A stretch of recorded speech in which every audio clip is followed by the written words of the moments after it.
No animal, perhaps, can hate itself, except, of course, a human being. It's one of the strangest and most regrettable flaws in our condition. This tendency to self-hatred is not only destructive of our spirit, it constantly undermines our efforts to establish workable relationships, for it is logically impossible to allow anyone else to love us, insofar as we remain obsessed by the thought of our own loathsome natures.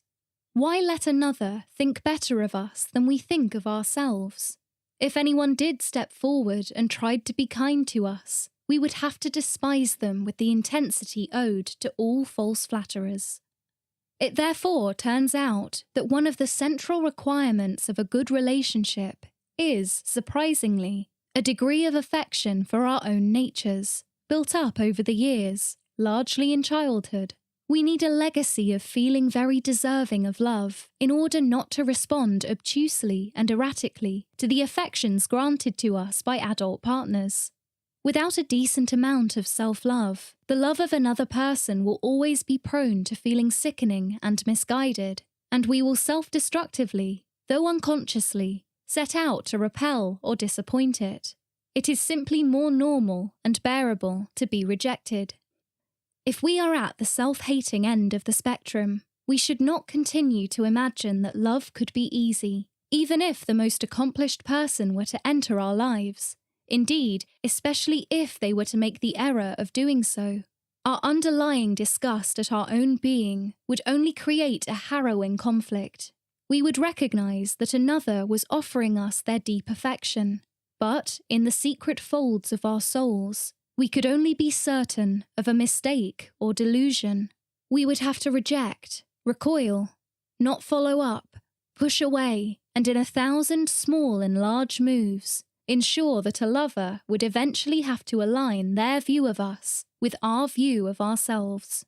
To begin to counterbalance the hatred, we have to learn to extend compassion to ourselves for our self-lacerating impulses, and remember that how we feel about ourselves is, we can be certain, a bitter legacy of how other people at a formative age viewed and treated us. The adult process of recovery involves grasping that we have indeed absorbed unduly harsh ideas about who we are, but that it is entirely in our power to begin to counteract them by imagining how a better caregiver might have supported us in the past, and how a kind lover might help us in the future. An ideal, compassionate figure at the start would have known never to equate lovability with perfection. They could have cared for us, despite our coming last in the race, our missteps, and our confusions. The phrase self-love misleads us when we imagine that searching for it would mean striving to acquire a conceited, pompous view of ourselves.